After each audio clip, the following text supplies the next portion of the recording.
भाई जितना बड़ा फायदा दिखता है ना, इन सब में रिस्क भी उतना ही होता है। अब मेरी तरह रिस्क से इश्क है तो कूद पड़ो। रिस्क है तो इश्क है, ये बात को सुन के काफी सारे लोग कहीं पे भी रिस्क लेना चालू कर देते हैं ट्रेडिंग में, ये सोचते हुए कि एक अच्छा पैसा बन जाएगा। अगर हम रिस्क नहीं लेंगे तो हमारा पैसा किस तरह से बनेगा। एक्चुअल में जो स्मार्ट ट्रेडर्स होते हैं, स्मार्ट मनी होता है, वो वहां पे कैलकुलेटेड रिस्क लेने पे ज्यादा फोकस रहता है। एज कंपेयर टू कहीं पे भी रिस्क लेने से अच्छा होता है हमारे लिए कैलकुलेटेड रिस्क लेना। यानी कि रिस्क मैनेजमेंट के अकॉर्डिंग अगर हर चीज हमारी पहले से डिफाइन रहेगी, हर चीज का कैलकुलेशन हमारे पास रेडी रहेगा, तब कहीं ना कहीं पे हम एक कैलकुलेटेड रिस्क ले रहे हैं। क्योंकि ऐसे तो हम कहीं पे भी बाय करें या फिर सेल करें, रिस्क तो उसमें इन्वॉल्व रहेगा ही, साथ ही हमारे चांसेस भी 50-50 ही रहेंगे। सो सिंपली अपने विनिंग प्रोबेबिलिटी को इंप्रूव करने के लिए एंड अपने प्रॉपर रिस्क को कैलकुलेट करने के लिए, मैनेज रखने के लिए रिस्क मैनेजमेंट को ट्रेडिंग में यूज किया जाता है। अगर बिना रिस्क मैनेजमेंट के एंड बिना कैलकुलेटेड रिस्क के हम ट्रेडिंग कर रहे हैं तो वो कहीं ना कहीं पे गैम्बलिंग का पार्ट हो जाता है।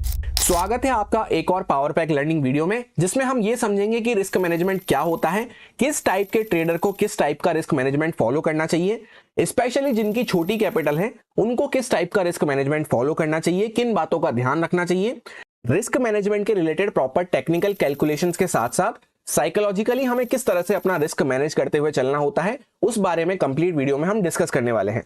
क्योंकि रिस्क मैनेजमेंट एक ऐसा टॉपिक है जिसके बिना ट्रेडिंग हमारी हो ही नहीं सकती। किसी भी टाइप से हम ट्रेडिंग कर लें, रिस्क मैनेजमेंट की हमें जरूरत पड़ने ही वाली है। सो ध्यान से देखें, पूरी वीडियो को काफी इंटरेस्टिंग होने वाली है। चलिए सीधा शुरू करते हैं।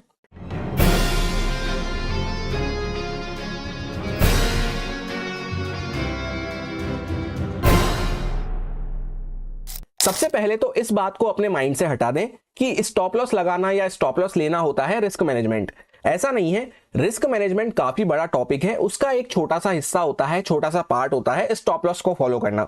जैसा कि स्टॉप लॉस के ऊपर बात छिड़ी है, तो सबसे पहले स्टॉप लॉस वाले पॉइंट को ही कवर कर लेते हैं, जो कि रिस्क मैनेजमेंट का एक पार्ट है। आपके सामने यहाँ पे एक कमेंट पेश है। एक पर्सन का मेरे पास कमेंट आया था रिसेंटली। उनका ये कहना था कि वो यहाँ पे लॉस में बने हुए हैं, जहां पे 70% कैपिटल का उनको लॉस देखने को मिल रहा है, यानी 70% कैपिटल उनकी ड्रॉ डाउन चल रही है। अब इतना ज्यादा ड्रॉ डाउन हो जाने के बाद वो पूछ रहे थे यहाँ पे मुझे क्या करना चाहिए। अब आप खुद बताएं, आप इस पोजीशन में होते तो आप क्या करते। मोस्टली लोगों का आंसर यही आएगा कि अब क्या करना है, यहाँ पे कुछ भी नहीं कर सकते, अब तो प्रॉपर या तो पूरा हीरो जीरो कर दो, जिसमें मोस्ट ऑफ द टाइम हमारे जीरो होने के ही चांसेस रहेंगे। सबसे पहले इस टेबल को ध्यान से देखना, इससे आपको पता चलेगा कि एक स्टॉप लॉस फॉलो करने की क्या इंपॉर्टेंस होती है।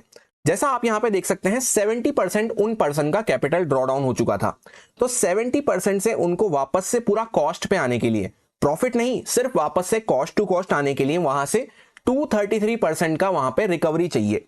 उसके बाद उनका प्रॉफिट चलना चालू होगा। ये ऐसी टेबल है जो कि या तो मैक्सिमम ट्रेडर्स को पता नहीं है, या फिर पता होने के बाद भी वो कहीं ना कहीं पे इग्नोर करते हैं।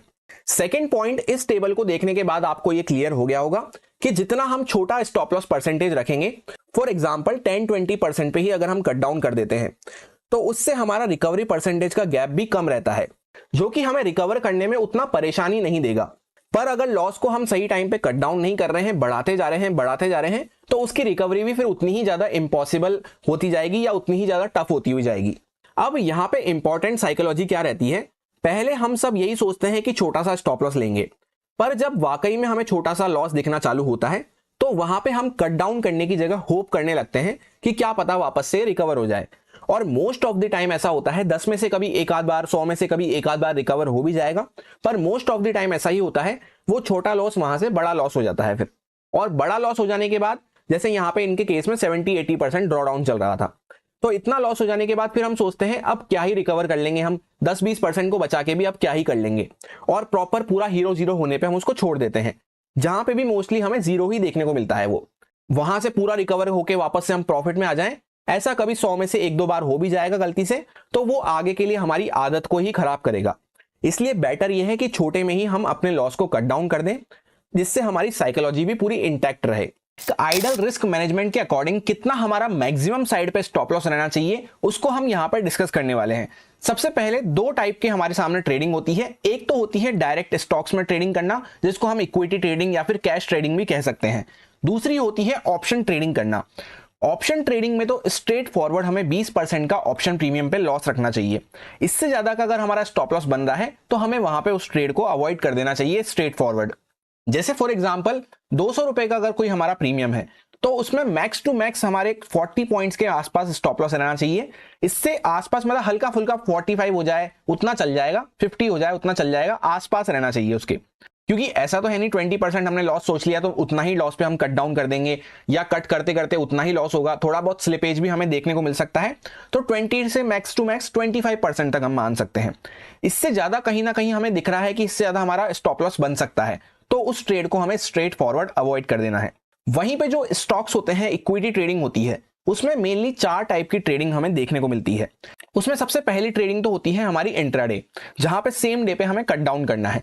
अब सेम डे पे हमें कट डाउन करना है तो MIS पे लोग बाय करना पसंद करते हैं, जहां पे लिवरेज हमें मिलता है, तो अच्छा खासा लिवरेज मिलता है। तो वहां पे एक हमारा जेन्युइन स्टॉप लॉस जो मैक्सिमम साइड पे रहना चाहिए वो 1 से 1.5% का रहना चाहिए। इससे ज्यादा की स्टॉप लॉस की इंट्राडे में जरूरत नहीं होती। वहीं पे अगर हम स्विंग ट्रेडिंग करते हैं तो स्विंग ट्रेडिंग में भी जनरली 2 टाइप की ट्रेडिंग हमें देखने को मिलती है। एक होती है लॉन्ग स्विंग ट्रेडिंग और एक होती है शॉर्ट स्विंग ट्रेडिंग। जो एक आइडल सिचुएशन होती है शॉर्ट स्विंग ट्रेड लेने के लिए, वो जनरली हमें 2 दिन से लेकर 3 वीक तक की देखने को मिलती है। क्योंकि 2 दिन से कम है तो वो तो वही इंट्राडे हो गया, और 3 वीक से ज्यादा अगर कहीं ना कहीं हम उसको होल्ड कर रहे हैं, यानी 20-25 दिन से ज्यादा उसको हम होल्ड कर रहे हैं, तो वो फिर कहीं ना कहीं पे लॉन्ग स्विंग ट्रेड में शिफ्ट हो जाती है। लॉन्ग स्विंग ट्रेड जो होती है उसका टाइम होराइजन रहता है ऑलमोस्ट 3 वीक से लेकर के 6 मंथ तक के लिए। क्योंकि अगर 6 मंथ से ज्यादा हो जाएगी तो फिर कहीं ना कहीं पे वो मेरे लिए पोजिशनल ट्रेड बन जाती है। पोजिशनल ट्रेड जो होती है 6 महीने से लेकर पूरा जहां तक हम उसको ट्रेड को होल्ड कर रहे हैं वो हमारी एक पोजिशनल ट्रेड हो जाती है। इंट्राडे में हमें 1 से 1.5% से ज्यादा की स्टॉप लॉस की जरूरत नहीं होती।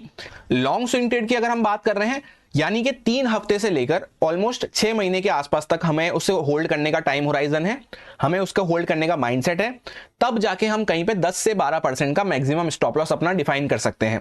और वहीं पे शॉर्ट स्विंग ट्रेड अगर हम ले रहे हैं तो 6 से 8% का स्टॉप लॉस मैक्सिमम साइड पे इनफ हो जाता है, और पोजिशनल ट्रेड में 15 से 20% का। अब इसमें हम थोड़ा से एडजस्टमेंट कर सकते हैं। जैसे फॉर एग्जांपल इंट्राडे ट्रेड है हमारी, तो 1 से 1.5% की जगह मैक्स टू मैक्स 2% अगर हमने दे दिया कभी कभी तो कोई बात नहीं, उसमें कोई इशू नहीं है। या जैसे ऑप्शन ट्रेडिंग की हम बात कर रहे हैं तो 20 की जगह कभी 22 लग गया, 25 लग गया तो कोई बात नहीं, पर कोशिश हमेशा ये करनी है कि इसके अंदर में ही हमारे स्टॉप लॉस रहें। जैसे इंट्राडे पिक कर रहे हैं तो कोशिश करनी है 1 से 1.5% तो मैक्सिमम साइड पे है। अगर 0.7-0.6% पे ही हमारा काम हो रहा है तो वो बेस्ट ट्रेड हो जाती है हमारे लिए। सो सबसे टॉप रूल रिस्क मैनेजमेंट का यही हो जाता है कि जब भी हम ट्रेड में एंट्री प्लान कर रहे हैं अपनी, तो एंटर करने से पहले हमारी एग्जिट डिफाइन रहनी चाहिए। एग्जिट डिफाइन में भी सबसे पहला केस हो जाता है लॉस में हमारी कहां पे हमें कट डाउन करना है, वो हमारा डिफाइन रहना चाहिए। तो एक मैक्सिमम स्टॉप लॉस हमें सेट करके आना है पहले से कि नहीं यार M2M मेरे को अगर इतना लॉस देखने को मिल रहा है, P&L में इतना लॉस देखने को मिल रहा है इतने % का, तब मेरे को वहां पे कहीं ना कहीं ट्रेड से एग्जिट हो जाना है। उसके बाद मुझे फर्दर और होप ट्रेडिंग नहीं करनी है कि नहीं यार यहां से रिकवर हो जाएगा। रिकवर भले ही कभी कभी हो भी जाएगा जैसा मैंने आपसे कहा, पर मोस्टली आपकी वो आदत को खराब करेगा। 10 में से 1-2 बार कभी रिकवर कर भी जाएगा तो 8 बार जब आपको नुकसान देगा तो काफी बड़ा नुकसान आपको दे सकता है। तो कोशिश हमें यही करनी है कि वहां पे निकल जाना है। भले ही हो सकता है कभी कभी निकलने के बाद आपको लगे कि आपके फेवर में मूव आना चालू हो गया, पर कोई बात नहीं, उससे आपका आगे का डिसिप्लिन इंटैक्ट रहेगा। वो डिसिप्लिन आपका आगे के ट्रेड्स में काम आएगा। तो पहला टॉप रूल यही हो जाता है कि एंटर करने से पहले एग्जिट हमें डिफाइन रखना है। उसमें भी सबसे पहले लॉस वाली एग्जिट को डिफाइन रखना है। प्रॉफिट में भले ही हम बैठे रह सकते हैं, प्रॉफिट डिफाइन ना भी करो तो भी चलेगा, पर लॉस को हमें एक डिफाइन करके आना है, तभी जाके हमें ट्रेड में एंटर करना है। अब रिस्क मैनेजमेंट का सबसे क्रूशियल फर्स्ट पार्ट तो हमने समझ लिया स्टॉप लॉस के बारे में। सेकंड पार्ट आता है क्वांटिटी हमें किस तरह से मैनेज करते हुए चलना है, ये भी एक रिस्क मैनेजमेंट का सबसे क्रूशियल फैक्टर होता है। तो सबसे पहले तो अगर हमें कोई हाई प्रोबेबिलिटी वहां पे सेटअप मिल रहा है, जहां पे हमारे सक्सेस के चांसेस ज्यादा हैं, हमें कॉन्फिडेंस ज्यादा है, तो वहां पे हम नॉर्मल क्वांटिटी के साथ काम कर सकते हैं या फिर थोड़ा बहुत क्वांटिटी को बढ़ाते हुए भी काम कर सकते हैं। वहीं पे सपोज करते हैं कोई हमारा हाई प्रोबेबिलिटी सेटअप नहीं बन रहा है, या फिर कोई ऐसे प्राइस रेंज के आसपास मार्केट घूम रहा है जहां पे साइडवेज चल रहा है मार्केट, या कोई बड़े मोमेंटम हमें देखने को नहीं मिल रहे, कोई खास मोमेंटम नहीं मिल रहे, तो उस केस में जहां पे हमारे हाई प्रोबेबिलिटी सेटअप नहीं है, हमें कॉन्फिडेंस नहीं है, वहां पे हमें नॉर्मल से या तो 50% क्वांटिटी, और थोड़ा सा अगर कम कॉन्फिडेंस है, बिल्कुल ही एकदम लो कॉन्फिडेंस है, तो 25% क्वांटिटी के साथ हमें वहां पे काम करना चाहिए। जैसा कि डेली एनालिसिस वीडियो जो आता है दूसरे वाले चैनल पे, उसमें हम ये बात डिस्कस भी करते हैं कि कौन से प्राइस जोन ऐसे हैं जहां पे हमें लेस अग्रेसिव होकर काम करना है, कौन से दिन ऐसे हैं जहां पे हमें लेस अग्रेसिव होकर काम करना है। उस टाइम पे मैं आपसे कहता भी हूं कि 25-50% क्वांटिटी के साथ हम काम कर सकते हैं। ऐसे टाइम पे अगर हमने हमारी क्वांटिटी को मैनेज कर लिया तो हमारे सक्सेस के चांसेस काफी ज्यादा बढ़ जाते हैं। जहां पे मार्केट जनरली ट्रैपिंग चल रहा हो या फिर वो प्राइस रेंज ऐसा हो उसके आसपास ट्रैपिंग हमें देखने को मिल रही हो। उस टाइम पे क्वांटिटी को कम करना हमारे लिए सेफ हो जाता है, जिससे कि कोई हमारा स्टॉप लॉस हिट भी होता है तो भी हमें उतना ज्यादा कोई लॉस देखने को ना मिले। अब जैसा कि डेली एनालिसिस वीडियो में हम कभी कभी ये डिस्कस करते हैं कि 25-50% क्वांटिटी हमें यूज करनी है, तो वहां पे काफी लोगों का एक क्वेश्चन आता है जिनके मोस्टली जो एक लॉट से काम करते हैं, जिनकी कैपिटल कम है, उनका ये कहना रहता है कि सर हमारा तो एक ही लॉट रहता है, हम उसमें क्वांटिटी कम कैसे करें। सो क्वांटिटी के रिलेटेड उन लोगों के लिए पॉइंट होने वाला है जिनकी कैपिटल कम रहती है, एक आध लॉट से ही जो ट्रेड करते हैं, कि हम क्वांटिटी कम करके काम नहीं कर सकते। तो आपको इस बात का ध्यान रखना है कि आपको सिर्फ और सिर्फ हाई प्रोबेबिलिटी जो डेज होते हैं, जहां पे हाई प्रोबेबिलिटी सेटअप बनता हुआ नजर आए, अच्छा मोमेंटम होता हुआ नजर आए, उसी दिन आपको सिर्फ ट्रेड प्लान करनी है। बाकी दिन आपको नॉर्मल बैठ के सिर्फ लर्न करना है, देखना है, मार्केट को वॉच करना है, या फिर कोई पेपर ट्रेडिंग वगैरह हम कर सकते हैं। इसके पीछे का लॉजिक ध्यान से समझना, क्योंकि पहले ही हमारी कैपिटल जो है काफी कम हमें देखने को मिल रही है, जिसमें हम एक ही लॉट बाय कर पा रहे हैं या एक ही लॉट का हम वहां पे रिस्क बियर कर सकते हैं। उसमें भी अगर हम अननेसेसरी फालतू की ट्रेड लेंगे जहां पे हमारी प्रोबेबिलिटी कम है, तो हमें लॉस होता हुआ नजर आएगा ज्यादा, और थोड़ा बहुत भी लॉस होता है तो वो हमारा कॉन्फिडेंस भी वहां पे लो करता हुआ नजर आएगा। और लॉस और कॉन्फिडेंस को तो छोड़ो, अगर एक बार कैपिटल हमारा जाना चालू करी तो फिर वहां पे हम ट्रेड लेने के काबिल भी नहीं रह पाएंगे। तो हमें इस बात का ध्यान रखना है कि अगर हमारा एक ही लॉट है तो ऐसे दिन को तो हमें क्लियरली अवॉइड कर देना है जहां पे बाकी लोग ही कम क्वांटिटी के साथ काम कर रहे हैं, यानी बाकी जो एक लॉट से ज्यादा में ट्रेड करते हैं वो ही कम क्वांटिटी में काम कर रहे हैं। तो मतलब कहीं ना कहीं प्राइस जो है ट्रैप एरिया में बना हुआ है। इस तरह से जैसा हमने पहले वाले पॉइंट में डिस्कस करा, प्रॉपर स्टॉप लॉस को फॉलो करते हुए, एक मैक्सिमम लिमिट सेट रखते हुए, सिर्फ सेकंड पॉइंट वाली जैसे हाई प्रोबेबिलिटी ट्रेड्स को हम पिक करते हैं, तो हमारे धीरे धीरे कैपिटल बढ़ने के चांसेस ज्यादा हो जाते हैं। फिर एक बार हमारे पास सफिशिएंट कैपिटल आ जाती है, तब हम वहां पे रिस्क ले सकते हैं। उसमें हमारा कॉन्फिडेंस भी फिर हाई होता है। तो शुरुआत में जब हम वहां पे कैपिटल इकट्ठा कर रहे हैं अपनी, ऑलरेडी हमारी कैपिटल कम है, तो वहां पे सिर्फ हाई प्रोबेबिलिटी ट्रेड्स को ही हमें पिक करना है। उसमें भले ही हमारा स्टॉप लॉस हिट हो, कोई बात नहीं, पर अननेसेसरी दिन भर हमें बैठ के ट्रेड नहीं ढूंढना है, या हर दिन हमें ट्रेड नहीं करनी है। क्योंकि हर दिन अगर हम ट्रेड करेंगे और हर दिन हम ये सोचें कि हमारे फेवर में बड़ा मोमेंटम आना चाहिए, तो ऐसा पॉसिबल नहीं है। लेट सपोज अगर हम ऑप्शन बाइंग करते हैं तो कुछ दिन वहां पे आएंगे ऑप्शन सेलर्स के, जहां पे मार्केट साइडवेज पड़ा रहेगा, कुछ दिन आएंगे जहां पे छोटे मोमेंटम हमें देखने को मिलेंगे। उन सबको माइंड में रखते हुए हमें चलना है, हर दिन हम सेम तरीके से वहां पे ट्रेड नहीं कर सकते। और इसी के साथ अगर फालतू के दिन पे हम लॉस कर लेंगे तो जब अच्छे दिन आएंगे तो हमारे वहां पे कॉन्फिडेंस नहीं रहता, या फिर कभी कभी तो ट्रेड करने को कैपिटल ही नहीं रह पाता, तो उस दिन फिर हमें और ज्यादा रिग्रेट होता है और ज्यादा डिमोटिवेटेड फील होता है। अब आ जाते हैं रिस्क मैनेजमेंट के थर्ड पार्ट पे, जो कि होता है रिस्क टू रिवॉर्ड रेशियो, जिसको शॉर्ट में आरआर कहा जाता है। ये हमें इसलिए डिसाइड करना है क्योंकि जैसा फर्स्ट पॉइंट पे हमने देख लिया कि हमारा एक स्टॉप लॉस डिफाइन रहना चाहिए, मैक्सिमम साइड पे हमें कितना स्टॉप लॉस लेना है। उसके बाद सेकंड पॉइंट में हमने देखा कि क्वांटिटी हमें क्या डिफाइन रखनी है। ये दोनों हमें हेल्प करते हैं एक प्रॉपर लॉस को डिफाइन करने में। पर लॉस डिफाइन करने के बाद उसके अगेंस्ट में कितना प्रॉफिट हमें लेना है, क्योंकि फॉर एग्जांपल 10 पॉइंट्स का अगर हम सोच के आ रहे हैं कि हमें लॉस लेना है, तो उसके अगेंस्ट में कितने पॉइंट्स का हम प्रॉफिट सोच के आ रहे हैं, वो चीज हमें डिफाइन करने में हेल्प करती है रिस्क टू रिवॉर्ड रेशियो।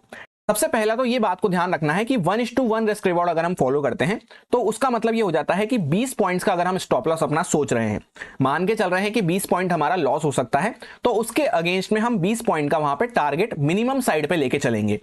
जब भी हम टारगेट की बात कर रहे हैं, प्रॉफिट की बात कर रहे हैं, तो वहां पे मिनिमम साइड को हमें कंसिडर करना है। और फर्स्ट पॉइंट में जैसा हमने स्टॉप लॉस देखा, तो लॉस को हमेशा मैक्सिमम साइड पे लेके चलना है।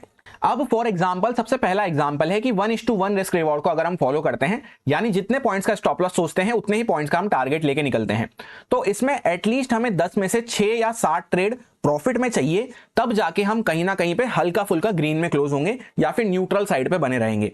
ऐसा इसलिए है क्योंकि अगर हम मान लेते हैं कि 10 में से 5 ट्रेड हमारी लॉस में गई, तो भी हम वहां पे न्यूट्रल साइड पे रहेंगे। ऐसा नहीं है, क्योंकि लॉस के साथ साथ हमें वहां पे ब्रोकरेज और चार्जेस वगैरह भी पे करने पड़ते हैं। तो ये जो लॉस हमें देखने को मिल रहा है, अगर 5 ट्रेड हमारी प्रॉफिट में जाती है तब भी हमारा रिकवर नहीं हो पाएगा। तो एटलीस्ट 6 से 7 ट्रेड हमें प्रॉफिट में चाहिए 10 में से। यही रीजन है कि ये सबसे बेकार रिस्क रिवॉर्ड हो जाता है, जिसको मैं जनरली कभी भी सजेस्ट नहीं करता हूं कि आपको स्टार्टिंग में फॉलो करना चाहिए।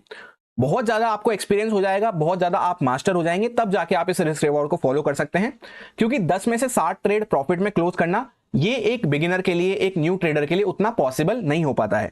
अब नेक्स्ट एग्जांपल में हम 1:2 रिस्क रिवॉर्ड वाले सेटअप को फॉलो करते हैं, जहां पे 20 पॉइंट्स का अगर हम स्टॉप लॉस सोचते हैं तो उसके अगेंस्ट में 40 पॉइंट्स या उससे ज्यादा का प्रॉफिट लेके निकलते हैं हमेशा।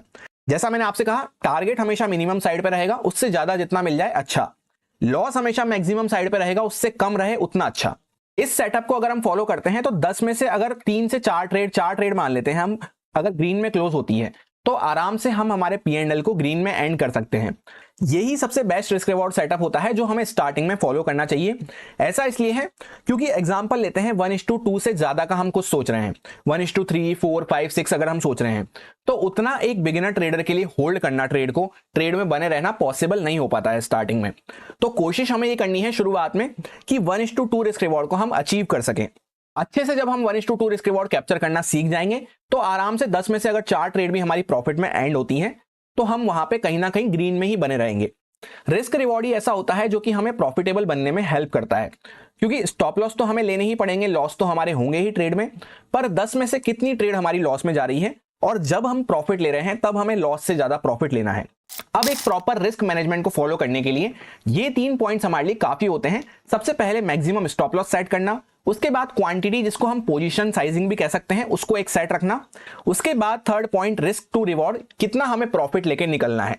ये तीनों पॉइंट्स के माध्यम से हम आराम से अपने प्रॉपर रिस्क मैनेजमेंट को फॉलो कर सकते हैं और किसी चीज की हमें जरूरत नहीं है। पर फिर भी एक फोर्थ पॉइंट हमारे सामने आता है जो हमारे को एडेड एडवांटेज देने में हेल्प करता है, जिसको कहते हैं ट्रेलिंग स्टॉप लॉस। हर किसी को इसको फॉलो करना जरूरी नहीं है, आप में से मैक्सिमम लोगों को इसका मतलब पता होगा, पर किन किन को यूज करना चाहिए, कब नहीं करना चाहिए, उस बारे में समझना इंपॉर्टेंट हो जाता है। जैसे यहाँ पे हमने 1:2 रिस्क रिवॉर्ड सेटअप यही लगा रखा है। यहाँ पे 20 पॉइंट्स का हमारा स्टॉप लॉस बन रहा था और 40 पॉइंट्स के आसपास का हम टारगेट सोच रहे थे। अब सपोज करते हैं यहाँ पे प्राइस हमारे फेवर में मूव करना चालू करता है। हमेशा ट्रेलिंग स्टॉप लॉस जब भी यूज करा जाता है जब हमारे फेवर में एक सिग्निफिकेंट मूव आ चुका हो। ऐसा नहीं है कि थोड़ा सा चार्ट ऊपर निकला और हम वहां पे ट्रेल करना चालू कर दिए, ठीक ठाक मूव आ चुका हो। जैसे यहाँ पे 1:2 रिस्क रिवॉर्ड हम फॉलो कर रहे हैं जहां पे 40 पॉइंट्स का हमारा टारगेट है, तो एटलीस्ट 20 पॉइंट्स 25 पॉइंट हमारे फेवर में चलने लग गया हो चार्ट, उसके बाद हमें ट्रेलिंग के बारे में सोचना है। सबसे पहले तो उस टाइप के लोग जिनकी कैपिटल बहुत ज्यादा कम है उन्हें इसे जरूर फॉलो करना चाहिए। ऐसा इसलिए है क्योंकि लेट सपोज मेरा एग्जांपल ले लेते हैं, मेरी कैपिटल बहुत कम है, मेरे को कैपिटल वहां पे बढ़ानी है अपनी, अभी मेरी उतनी ज्यादा रिस्क टेकिंग कैपेसिटी नहीं है, तो ये हमें कहीं ना कहीं हेल्प करता है अपनी रिस्क को और थोड़ा सा मिनिमाइज करने के लिए। जैसे लेट सपोज यहाँ पे 1:2 रिस्क रिवॉर्ड तो मैं सोच रहा हूं, पर मेरे फेवर में 20-25 पॉइंट्स का मूव आ गया, 1:1 से ज्यादा मुझे मिलने लग गया इसी एग्जांपल के केस में, तो फिर वहां से जाके मैं पूरा अपना स्टॉप लॉस दूं, वो कहीं ना कहीं मेरे लिए एक समझदारी वाली बात नहीं है, क्योंकि मेरे को अपनी कैपिटल वहां पे बढ़ानी है। प्लस ऐसा करने से क्या होगा, मेरे को पहले प्रॉफिट देखने को मिला, उसके बाद में पूरा वहां पे रेड में गया, फिर जाके अपने स्टॉप लॉस तक का वेट करा, तो उसमें कहीं ना कहीं मेरी साइकोलॉजी वहां पे डिस्टर्ब होगी। तो उस टाइप के ट्रेडर को हमेशा ऐसा करना चाहिए कि जब एक सफिशिएंट अमाउंट का मूव मार्केट अपने फेवर में दे दे तो फिर वहां से लॉस नहीं लेना है, कॉस्ट के आसपास ट्रेल करना चालू कर देना है कि वापस से कॉस्ट के ऊपर हल्का फुल्का यहाँ पे वापस आने लगे प्राइस, तो हमें एग्जिट करके वहां पे निकल जाना है। फिर भले ही हमें अगर वापस से कोई अच्छा सेटअप मिलता है तो हम री एंटर कर सकते हैं। ऐसा इसलिए है क्योंकि ये एक डिफेंसिव अप्रोच हो जाती है जहां पे हमें अपनी छोटी सी कैपिटल को बचाते हुए उसको धीरे धीरे ग्रो करना है। सेकंड, उस टाइप के ट्रेडर्स इसे फॉलो कर सकते हैं ट्रेलिंग स्टॉप लॉस को, जिन्हें एक बड़ा टारगेट कैप्चर करना है, 1:3 या उससे ज्यादा का वहां पर रिस्क रिवॉर्ड कैप्चर करना है। उस केस में किस तरह से हो सकती है ट्रेलिंग, ध्यान से समझना। लेट सपोज इनिशियल जो टारगेट रहता है हर ट्रेडर का 1:2 तो मिनिमम रहना ही चाहिए। 1:2 मिल जाने के बाद भी हमें लगता है कि यार हमारे फेवर में और मोमेंटम आ रहा है, तो वहां पे प्रॉफिट में बैठे रहने में कोई भी इशू नहीं होता, प्रॉफिट में हम आराम से बैठे रह सकते हैं। ये मिल चुका है, इसके बाद हम 1:3, 4, 5, 6 के लिए सोच रहे हैं, प्लान कर रहे हैं, तो वहां पे हमें ऐसा करना है कि 1:1 जहां पे हमारा हिट हुआ था उसके आसपास अपने स्टॉप लॉस को ट्रेल करके छोड़ देना है। जैसे हमारे एग्जांपल के केस में हम 20 पॉइंट्स का स्टॉप लॉस सोच रहे थे और 40 पॉइंट्स का टारगेट सोच रहे थे, तो जब यहाँ पे हम टॉप पे पहुंच जाएं 40 पॉइंट्स के टारगेट पे, तो कहां पे हमें स्टॉप लॉस प्लेस करके छोड़ देना है, यहाँ पे 20 पॉइंट्स के आसपास या उसके थोड़ा सा नीचे। जिससे क्या होगा, जितने पॉइंट्स का एटलीस्ट हमने स्टॉप लॉस सोचा था उतने पॉइंट्स का तो हम टारगेट लेके वहां से निकलेंगे ही, और अगर हमारे फेवर में मूव आता जाता है तो हमें 1:3, 4, 5 बड़ा टारगेट करने का वहां पे मौका मिल जाएगा। और अगर यहां से रिवर्स भी करता है तो भी हमारे कुछ ना कुछ हम प्रॉफिट में एग्जिट होंगे। या फिर दूसरा पर्सपेक्टिव हम इस तरह से समझ सकते हैं, यहां पे हमारी एंट्री थी, उसके बाद इस तरह से मूव करते करते हम यहां पे अभी चल रहे हैं, तो ये जो ऊपर का यहाँ पे प्राइस है इसका मैं रिस्क ले लूंगा, इसके आसपास अपना ट्रेलिंग स्टॉप लॉस को यहाँ पे प्लेस कर दूंगा कि ये जो नीचे का प्राइस है इतना प्रॉफिट तो मेरे को चाहिए ही चाहिए। अगर मुझे वहां से टारगेट बड़ा करना है तो ये ऊपर के यहाँ पे प्रॉफिट का मैं रिस्क ले लूंगा, उसके बाद मैं छोड़ दूंगा वहां पे ट्रेड को। हो सकता है यहां से ट्रेड चल के और बड़ा टारगेट मुझे देखने को मिल जाए, बहुत अच्छी बात है। पर अगर ऐसा नहीं होता है, हल्का फुल्का ऊपर जाके अगर नीचे रिवर्स करता है, तो सिर्फ ये ऊपर का प्रॉफिट मेरा ड्रॉ डाउन होगा, नीचे का प्रॉफिट मेरा सेफ बच जाएगा।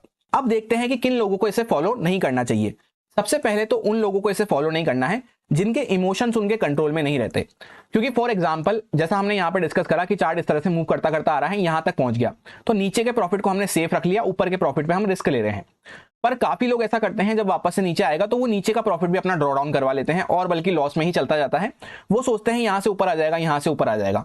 इस टाइप के लोगों को, जिनके इमोशंस उनके कंट्रोल में नहीं है, सही टाइम पे वहां पे ट्रेड कट नहीं कर सकते, उनको ट्रेलिंग बिल्कुल भी फॉलो नहीं करना चाहिए। उन्हें सिंपली एक प्रॉपर अपना स्टॉप लॉस और एक प्रॉपर अपना टारगेट फॉलो करना चाहिए। स्टॉप लॉस आया, कट डाउन कर दो, टारगेट आया, कट डाउन कर दो। इस तरह से जब हम एक प्रॉपर स्टॉप लॉस और एक टारगेट को वहां पे फॉलो करेंगे तो धीरे धीरे अपने इमोशंस वहां पे डेवलप होना चालू हो जाते हैं। फिर बाद में हम ट्रेलिंग के बारे में सोच सकते हैं। अब इमोशंस में ही सेकंड पार्ट हम उसको समझ सकते हैं। लेट सपोज हमें यहाँ पे 1 लाख रुपए का प्रॉफिट देखने को मिल रहा है, तो 1 लाख के प्रॉफिट में से ऊपर के कुछ पार्ट का तो हमें रिस्क लेना ही पड़ेगा अगर हमें वहां पे ट्रेलिंग करना है तो। फिर उसके बाद हम ये सोचें कि यार मेरे को 1 लाख का प्रॉफिट देखने को मिल रहा था, ये तो मेरा ट्रेलिंग स्टॉप लॉस हिट हो गया और मैं 60,000 रुपए लेके यहां से निकल रहा हूं, काश मैं 1 लाख पे ही बुक कर देता। इस तरह का अगर हमारा माइंडसेट चलता है तो भी हमें ट्रेलिंग नहीं करनी है, एक टारगेट और एक स्टॉप लॉस वहां पे फॉलो करना है। क्योंकि ट्रेलिंग स्टॉप लॉस उनके काम आता है जिन्हें वहां पे या तो अपना रिस्क एकदम मिनिमाइज करना है, कैपिटल कम है, या फिर टारगेट को अपने बड़े बड़े कैप्चर करना है। सो अब अगर हमें बड़ा टारगेट कैप्चर करना है तो वहां पे कुछ ना कुछ तो रिस्क पे, कुछ ना कुछ तो दाव पे लगाना ही पड़ेगा। तो जैसे 1 लाख का हमें प्रॉफिट चल रहा है तो उसमें से 40,000 का अगर हम रिस्क लेते हैं तभी हम ऊपर का वहां पे जर्नी को एंजॉय कर पाएंगे। तो अगर हम ऐसा सोचे कि यार 40,000 मेरे यहाँ पे चले गए, इससे अच्छा मैं 1 लाख पे ही बुक कर लेता, जिनके मन में रिग्रेट वाला इमोशन आता है उनको बिल्कुल भी ट्रेलिंग को फॉलो नहीं करना है। एक प्रॉपर सेट स्टॉप लॉस रखना है, एक प्रॉपर टारगेट रखना है। इस तरह से एक प्रॉपर अगर रूल बेस्ड ट्रेडिंग हम करते हैं एक सेट टारगेट और स्टॉप लॉस के साथ, तो वहां पे हमारे इमोशंस उतने वहां पे फ्लक्चुएट नहीं होते हैं। ट्रेलिंग स्टॉप लॉस का यही है कि उसके फायदे तो कई हैं, पर वहां पे इमोशंस आपके फ्लक्चुएट होते हुए नजर आएंगे। ड्यूरिंग द ट्रेड आपको डिसाइड करना पड़ेगा कि क्या मेरे को यहाँ पे और होल्ड करना है, नहीं करना, क्या मेरा टारगेट होना चाहिए वापस से नया, और क्या मेरा नया ट्रेलिंग स्टॉप लॉस होना चाहिए। तो जिन लोगों के इमोशंस कंट्रोल में नहीं है उन्हें आराम से ट्रेलिंग स्टॉप लॉस को अवॉइड कर देना चाहिए। जो लाइव मार्केट में चलती ट्रेड में ये सब डिसाइड नहीं कर सकते, उनके लिए सबसे बेस्ट हो जाता है कि एक टारगेट और एक स्टॉप लॉस सोच लिया ट्रेड में एंटर होने से पहले। स्टॉप लॉस मैक्सिमम साइड पर रहेगा, उससे ज्यादा लिमिट अपनी एक्सीड नहीं करनी है। थोड़ा बहुत ऊपर नीचे हो जाए 19-20 उतना चलता है। टारगेट हमेशा मिनिमम साइड पे रखना है, उससे जितना ज्यादा मिल जाए उतना अच्छा, पर एटलीस्ट उतने टारगेट तक के लिए तो वेट करना ही है। वेट करने से क्या होता है, हम अपनी प्रॉफिटेबल पोजीशन में जो हमारे लंबे रेस का घोड़ा है, जो भी स्टॉक है, जो भी ऑप्शन है, उसको हम आराम से राइड करते हुए वहां पे साइकोलॉजी बिल्डअप कर सकते हैं, अपना डिसिप्लिन बिल्डअप कर सकते हैं, जिससे कि हमें अच्छी ट्रेड में वहां पे बने रहने की आदत बने। इसलिए टारगेट मिनिमम साइड पे रखना है कि इतना अचीव होने के बाद ही मैं वहां पे ट्रेड से एग्जिट करूंगा। क्योंकि हम काफी बार इसी वजह से लॉस में बने रहते हैं कि हमने टारगेट तो सोचा 40 पॉइंट का, पर 10-15 पॉइंट ऊपर जाके हल्का फुल्का जब अगर वो जर्क देना चालू करेगा, वहीं पे हम कट डाउन करके भाग जाएंगे, टारगेट तक के लिए वेट ही नहीं करेंगे, फिर भले ही बाद में वो हमें टारगेट दे दे। इस तरह से अगर हम हमेशा डरते रहेंगे, फियर का सामना नहीं कर पाएंगे, तो वहां पे कहीं ना कहीं पे हम प्रॉफिट अच्छे से कैप्चर नहीं कर पाएंगे। ये होता है हमारा कंप्लीट रिस्क मैनेजमेंट, जिसके रिलेटेड आप में से काफी सारे लोगों के कमेंट्स आ रहे थे। क्योंकि किसी भी टाइप की हम ट्रेडिंग कर लें, 100% हमें रिस्क मैनेजमेंट की जरूरत तो पड़ने ही वाली है। इससे ना सिर्फ हमारा रिस्क मैनेज होता है, यानी कि लॉस हमारा कम होता है, बल्कि प्रॉफिट में भी हम अपने आप को होल्ड करना सीख जाते हैं। और भी इसके अलावा काफी सारे इमोशंस हमारे कंट्रोल में आ जाते हैं, जो हमने वीडियो में डिस्कस करें। अगर हम हमेशा रिस्क मैनेजमेंट के साथ ट्रेडिंग करते हैं तो हम हमेशा एक सेफर साइड पे बने रहेंगे, जहां पे कोई बड़ा लॉस हमें देखने को नहीं मिलेगा और मार्केट से भी हम बाहर होते हुए नजर नहीं आएंगे। अच्छा लगा हो आपको वीडियो तो लाइक एंड कमेंट करके अप्रिशिएट कर सकते हैं। कुछ आपका फीडबैक हो, आपकी क्वेरी हो, तो वो भी आप कमेंट करके बता सकते हैं। इस वीडियो में फिलहाल इतना ही, मिलते हैं किसी नेक्स्ट वीडियो में। Thank you.